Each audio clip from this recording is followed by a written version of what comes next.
ஆனால்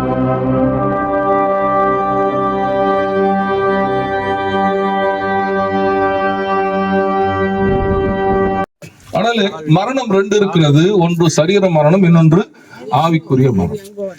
இப்போ அந்த மரணத்துல உயிர்த்தெழுதல் ரெண்டு இருக்கிறது.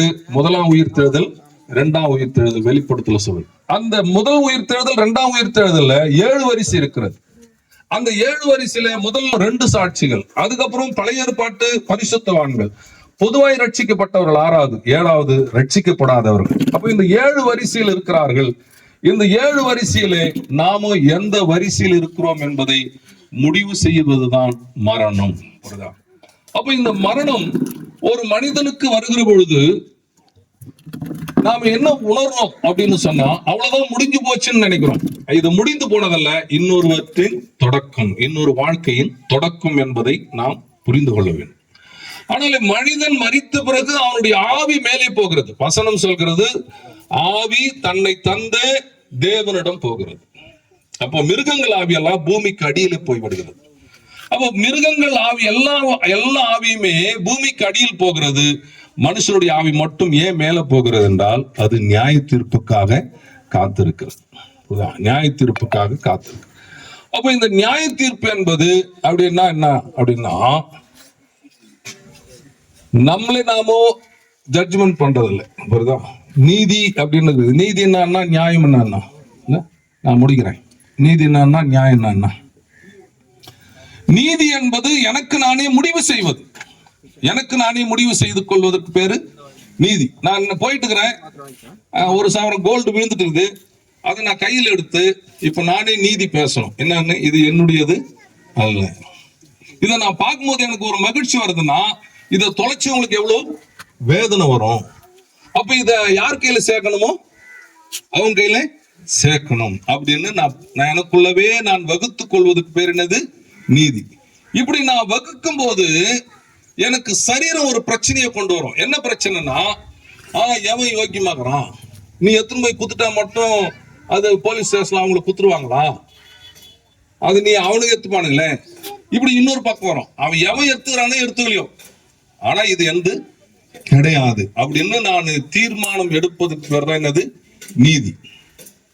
அப்ப 2 பேரும் சண்டை போடும் போது நான் அந்த வழியா போயிட்டு, அவங்க 2 பேரும் ஏன் சண்டை போறீங்க, சண்டை போடாதீங்க அப்படின்னு நான் அவங்களுக்கு 2 பேரை வகுத்து வைப்பதுக்கு பேரு நியாயம். அப்படி 2 பேரை நான் வகுத்து வைக்கணும்னா என் கையில என்ன இருக்கணும்? நீதி இருக்கணும். நீதி இல்லாம நான் போய் வகுத்துனா அவன் என்ன சொல்லுவான், இவனெல்லாம் எங்களுக்கு நியாயம் சொல்ல வேண்டாம், இவன் ரொம்ப யோக்கியமா அப்படின்னுவான். அப்போ நீதி இல்லாதவன் நியாயம் சொல்வதற்கு தகுதியற்றவன். அப்ப இந்த பூமியிலேயே நீதியும் நியாயத்தையும் யார் ஒருவன் தன்னுடைய வாழ்க்கையிலே முழுமையாக கடைபிடிக்கிறானோ அவன் ஜட்ஜ்மெண்ட்ல தைரியமா இருப்பதற்கு தன்னை ஒப்புக்கொள்ள முடியும். ஆனால் முதலாவது யோசிச்சு பாருங்க, நாம எங்கேயாவது ரயில்வே ஸ்டேஷன், பஸ் ஸ்டாண்டு, எங்கேயான பொது இடங்கள்ல ஜாலியா பேசிட்டு ஜாலியா சிரிச்சுட்டு ஒரே அமக்கலமா போயிட்டு இருப்போம். திடீர்னு இங்க ஒரு கேமரா உங்களை கண்காணிக்குதுன்னு போது என்ன ஆயிடும்? ஸ்டடி ஆயிடும். ஒரு கேமரா இங்க கண்காணிக்குதுன்னா ஸ்டடி ஆயிடும்.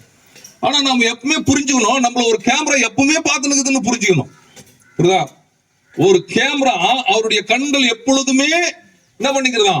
பூமியிலே உலாவிக் கொண்டிருக்கிறது. அப்ப அவருடைய கண்கள் எப்பொழுது, ஒரு கேமரா எப்பொழுதுமே இருக்கிறது என்ற நினைப்போட இருக்கிற எல்லாருடைய வாழ்க்கையிலும் நியாய தீர்ப்புக்கு, ஜட்ஜ்மெண்ட்டுக்கு தயாராக. அப்போ இந்த முதல் உயிர்த்தெழுதல், 2வது உயிர்த்தெழுதல்ல, முதல் உயிர்த்தெழுதல்ல 3 உயிர்த்தெழுதல் 1000 வருட அரசாட்சிக்கு முன்ன நடக்கும். பிறகு இருக்கிற 4 1000 வருட அரசாட்சிக்கு பின்னாடி நடக்கும். அப்ப இந்த 7 வரிசையில இப்ப அருமையான தகப்பனாரும் வரிசையில இருக்கிறார். வசனம் சொல்கிறது, தானியேல் தன் வரிசையில் இருக்கிறார். தானியேல் எப்போ உயிரோடு எழுந்தார், ஆனா அவர் எங்க இருக்கிறாராம்? வரிசையில் இருக்கிறார் என்று தானியேல் புஸ்தகம் தெளிவுபடுத்துகிறது. அதனாலே எனக்கு அன்பானவர்களே, மரணம் என்பது அது முடிவானதல்ல, அது மறுவாழ்க்கையின் ஆரம்பம். அது மறுவாழ்க்கையின் ஆரம்பம். அதை நாம் புரிந்து கொள்ள வேண்டும். 2வது, மரணம் பிரிவு. மரணம் என்பது பிரிவு. 3வது 17 ரகசியங்கள். அந்த 17 ரகசியங்கள்ல ஒரு ரகசியம் தான் என்னது? மரணம். புரியுதா? அப்போ அந்த மரணத்தை நாம் என்ன செய்யணும்? புரிந்து கொள்ள வேண்டும். இன்னைக்கு நாம என்ன பண்றோம், இங்க நம்மளால வாழ முடியல.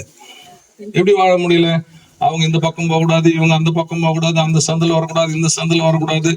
ஒவ்வொருத்தரும் ஒரு கேட்டை போட்டு ஒவ்வொருத்தரும் செவரை கட்டின்னு நாம என்ன பண்றோம், நம்ம மட்டும்தான் வாழணும், மற்றவங்க அப்படியெல்லாம் யோசிக்கிறோம். யோசிச்ச பிறகு அங்க போயிடும், எங்க சுடுகாட்டான போயிட்டு குருவே குருவே, சாமி குருவே, ஊர் தோண்டி, உலகம் தோண்டி, நாடு தோண்டி, நகரம் தோண்டி, ஆனக்குழி, பல்லிக்குழி, அரணக்குழி, பாம்பு குழி, ஓஹோ ஜாமகா, பால் வகை எதுக்குன்னா பால் தயிராக, மோராக, வெண்ணையாக, மலை மேல இருக்கும் மங்கத்தாய்க்கு நீர்மோராக என்று சொன்னா, கொம்பு வகை இருக்குன்னா கொம்பு பல்கூச்சியாகும், தீக்குச்சியாகும், சீவி சிங்காரிக்க சீப்பாகும், ஆண்டி கதுவை தர ஹரிச்சந்திரா, இங்கே உனக்கு வழி இல்லையா, அங்க போய் வழி தர.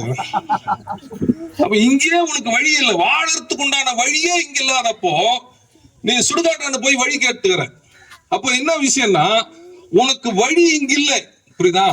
இந்த உலகத்தில் யாரா இருக்கட்டும் வழி சொன்னார்கள், மோட்சத்துக்கு வழி சொல்லி இருக்கிறார்கள். எல்லாருமே வழி சொன்னார்கள். புத்தரும் வழி சொன்னார், கிருஷ்ணனும் வழி சொன்னார், ராமனும் வழி சொன்னார், எல்லாரும் வழி சொன்னார்கள்.